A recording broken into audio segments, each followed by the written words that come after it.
Aqueous solution properties in chemistry refer to the physical and chemical characteristics exhibited by substances dissolved in water. These substances being in water is key since aqueous literally means containing water.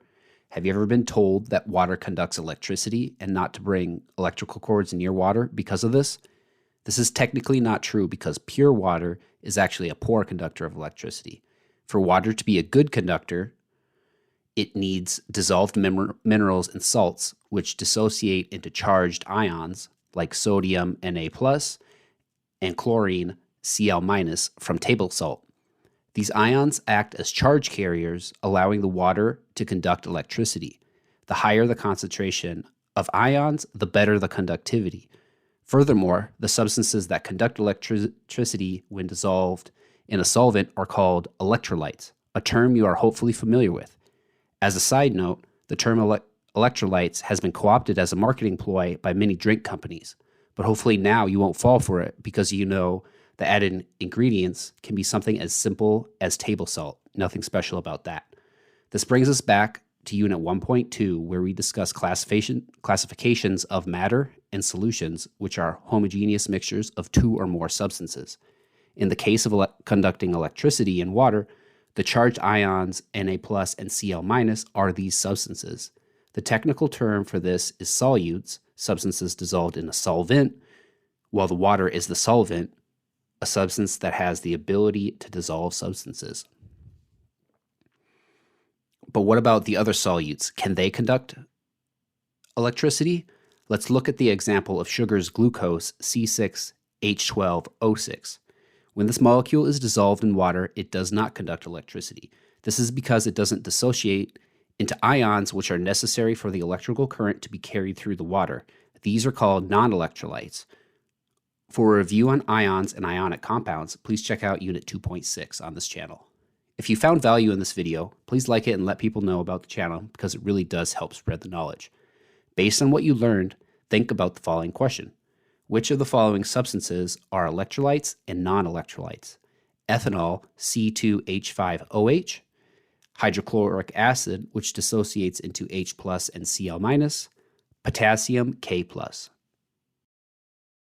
Precipitation refers to the formation of a solid substance, a precipitate, from a solution. The formation of a precipitate typically involves a chemical reaction between two or more aqueous, meaning dissolved in water, solutions.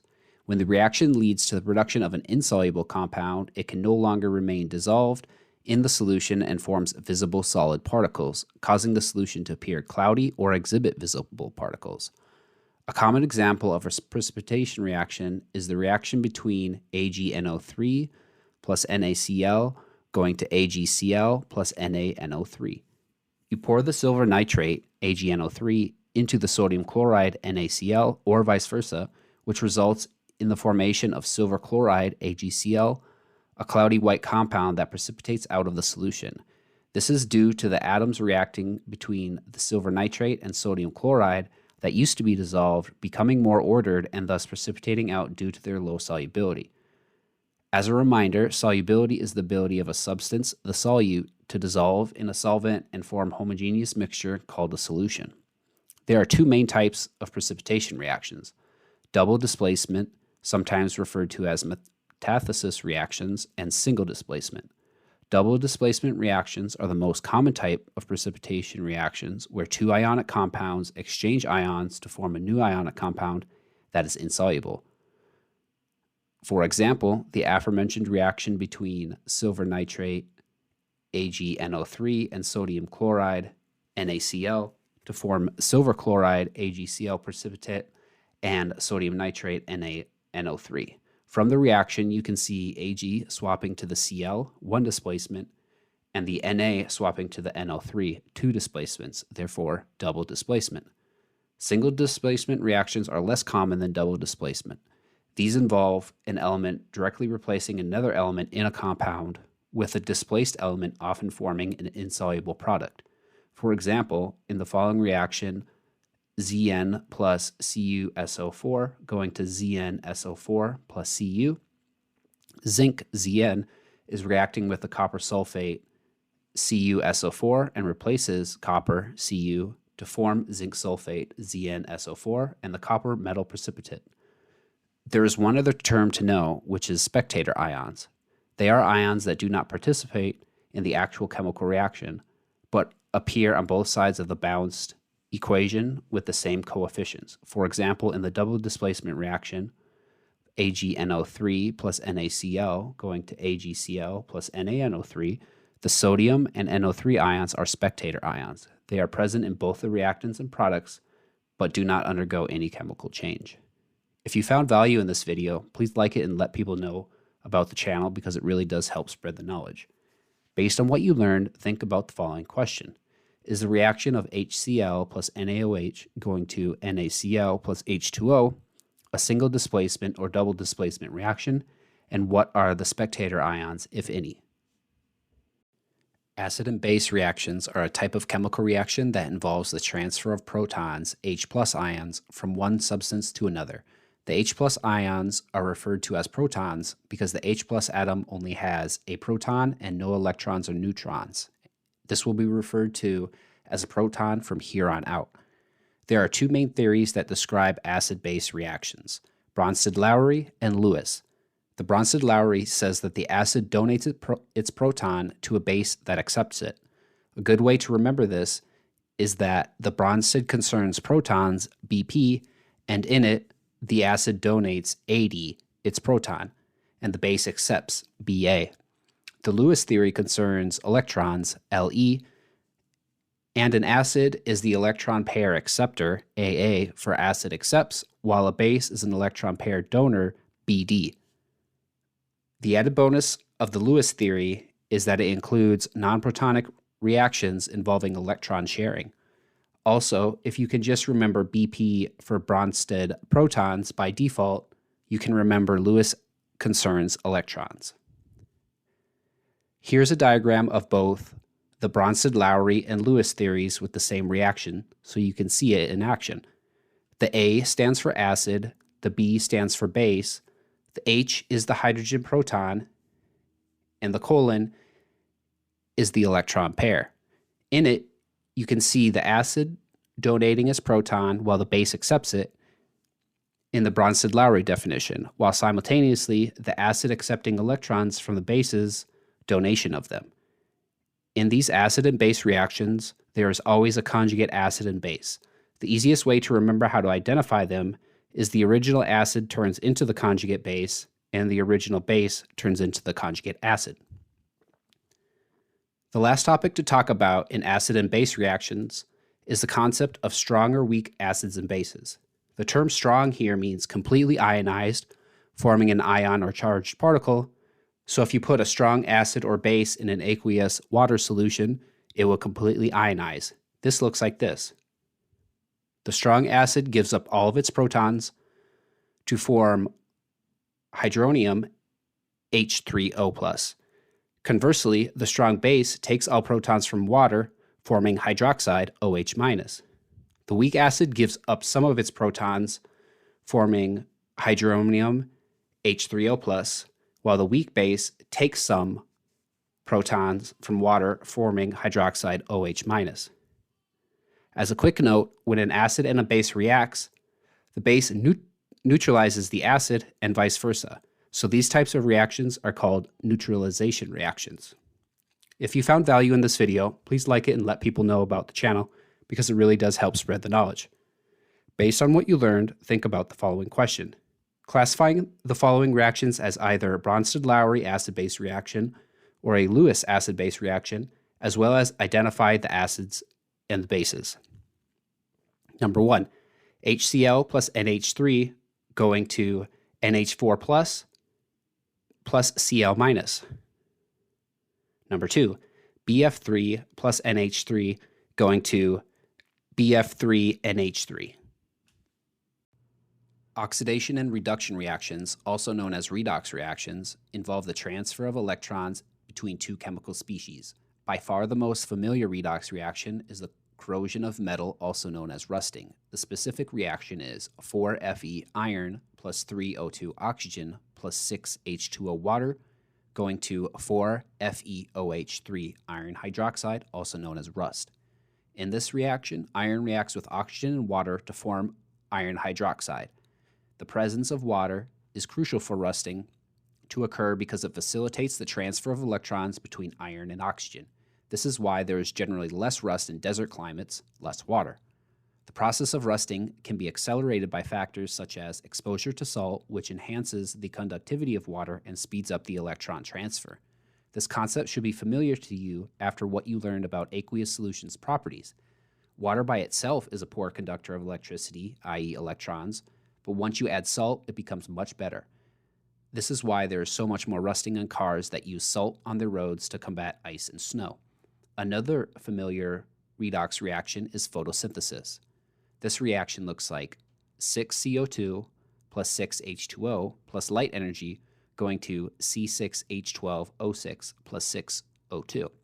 In it, chloroplasts of plants use sunlight energy and water to reduce carbon dioxide to form glucose, C6H12O6. Essentially, the water molecule H2O donates electrons to CO2, reducing it into the carbohydrate building block used to create plant matter.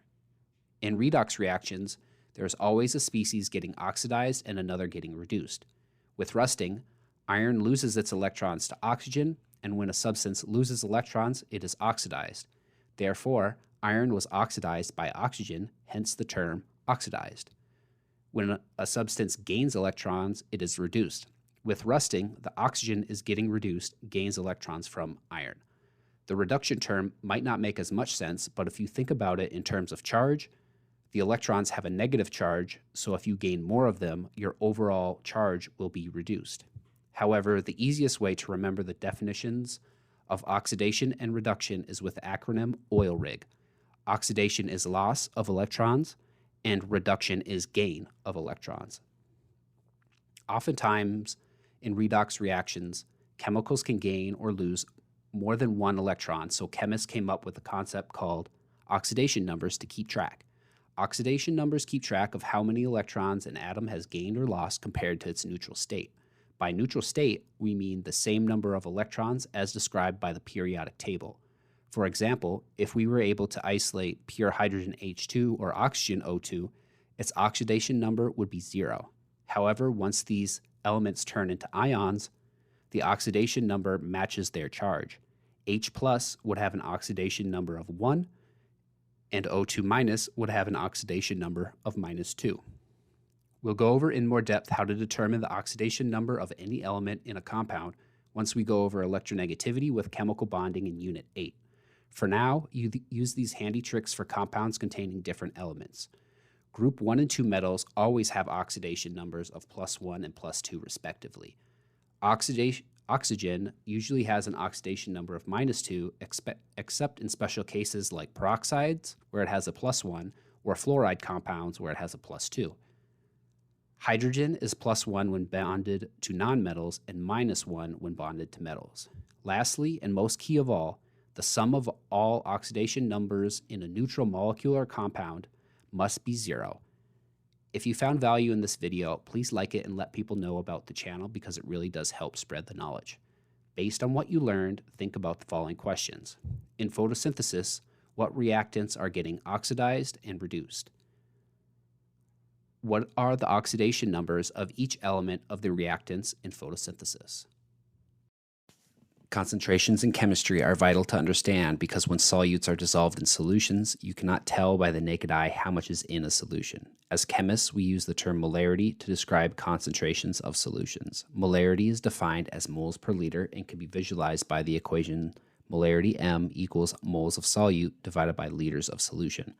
To demonstrate the importance of molarity, we're going to work through some examples of a 1, 2, and 0.5 molar solution of NaCl in water. As a reminder, moles are a representation of the number of particles of a chemical and calculated by the formula mass divided by molar mass. There are the same number of feathers in 2 moles of chicken feathers as 2 moles of clay bricks, but they do not weigh the same.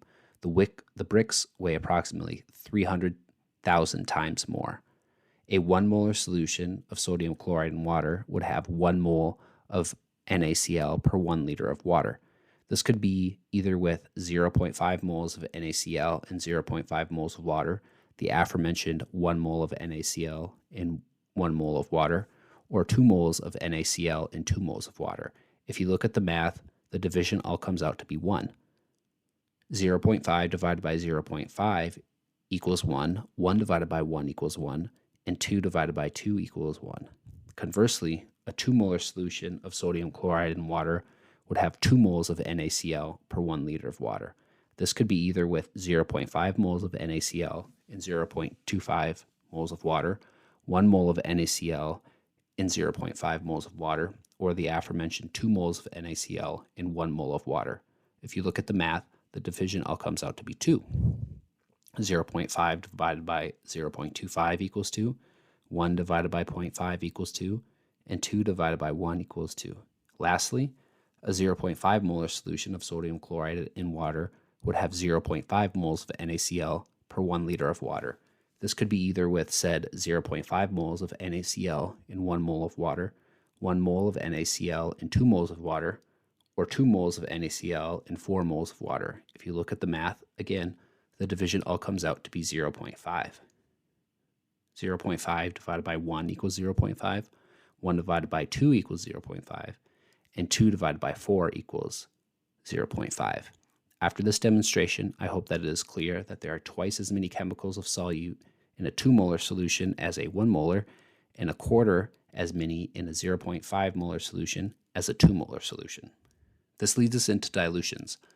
Oftentimes, aqueous solutions are purchased in their concentrated form, similar to how frozen juices are. This is to save space, and you can just add water to dilute it to your preferred concentration. For example, hydrochloric acid, HCl, is often sold as a 12 molar solution, but you'd almost never use it in that concentration. One of the reasons for this is that it often gives off fumes of HCl gas that is extremely corrosive and dangerous. A common molarity used in chemical synthesis is 0.1 molar, so how do you make 50 milliliters of a 0.1 molar solution from a 12 molar HCl stock solution? To start, you use the formula C1V1 equals C2V2, where C1 is the initial concentration, V1 is the volume of the initial concentration of your stock solution you're going to add to make the final concentration, C2 is the final concentration, and V2 is the total volume of the final concentration. This total volume is often mistaken for how much water to add. It isn't. It's the total volume of the initial volume plus the volume of the water you're adding. This becomes more clear when you run through an example. In our example, C1 is 12 molar, V1 is unknown at the moment, C2 is 0.1 molar, and V2 is 50 milliliters. The equation would look like 12 molar times V1 equals 0.1 molar times 0.05 liters. Remember, 50 milliliters is 0.05 liters, since using the conversion factor of milliliters to liters, 50 divided by 1,000 equals 0.5. Remember, it's critical to have matching units.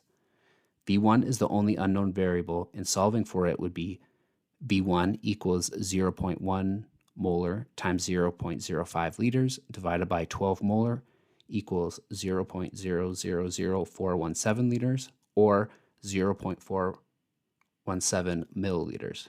From there, you take 50 milliliters, your total volume, minus 0.417 milliliters to get 49.583 milliliters, and that is how much water you need to add to the 0.417 milliliters of HCl to make 50 milliliters of a 0.1 molar solution of HCl in water.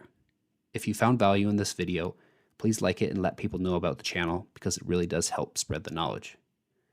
Based on what you learned, think about the following question. You have a 4.5 molar solution of sulfuric acid, H2SO4, and need to prepare 300 milliliters of a 1 molar solution.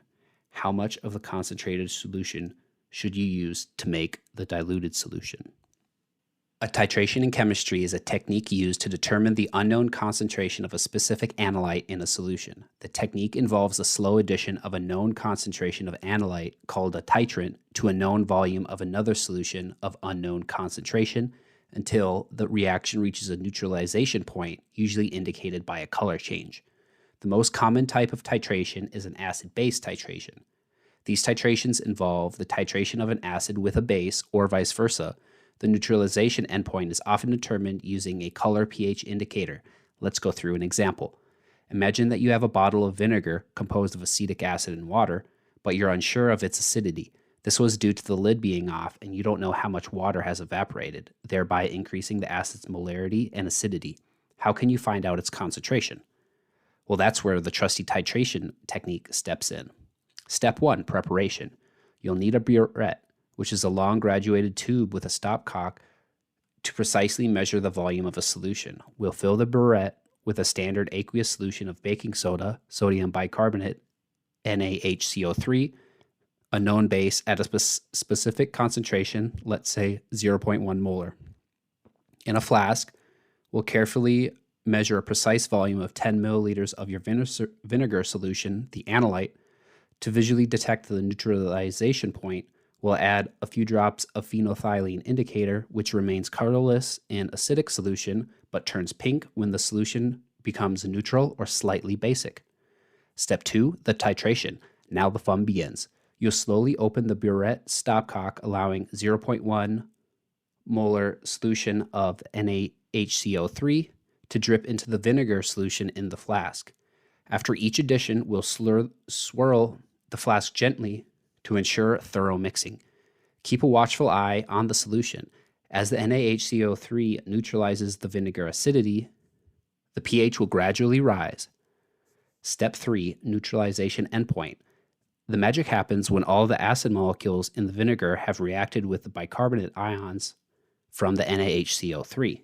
At this point, the solution reaches the equivalence point where it's neither acidic nor basic, but neutral. That's when the phenolphthalein indicator does its magic, turning the solution from its initial colorless state to a beautiful pink. This sudden color change signals the endpoint of the titration. For our example, let's say we added 1.5 milliliters of the 0.1 molar NaHCO3. Step 4, calculations. We've reached the final step. Using the volume of the NaHCO3 solution used at the endpoint and its known concentration, we can calculate the exact amount of acid present in the vinegar sample. This, in turn, tells us the concentration of the vinegar solution. To do this, we use the equation C1V1 equals C2V2, where C1 equals 0.1 molar, V1 equals 1.5 milliliters for the sodium bicarb, C2 is the concentration of the vinegar that we're solving for, and V2 is 10 milliliters. Solving for C2 looks like 0.1 times 1.5 equals C2 times 10. Therefore, C2 equals 0.1 times 1.5 divided by 10, which equals 0.015 molar. So the molarity of your vinegar is 0.015 molar. Remember, we can use the equation C1V1 equals C2V2 because at the neutralization endpoint, moles are equal for both the NaHCO3 and the vinegar. Voila! With a simple acid-base titration, you've unlocked the mystery of your vinegar's acidity. This technique is not only used in food science, but also in various other fields like environmental analysis, pharmaceutical manufacturing, and even textile dyeing. I hope this example gives you a clear picture of how acid-base titrations work. If you have any further questions, feel free to ask. And if you found value in this video, please like it and let people know about the channel because it really does help spread the knowledge. Based on what you learned, think about the following question. You titrate 8 milliliters of an unknown molarity of aqueous HCl with 50 milliliters of 0.2 molar NaOH for it to reach its neutralization endpoint. What is the molarity of the HCl? Much for spending your valuable time learning and bettering yourself. If you like the video and want to learn more, donate, or get tutoring, please check out my website, nocollegeneeded.org. You can use the code NCN for 20% off tutoring and any supplemental material.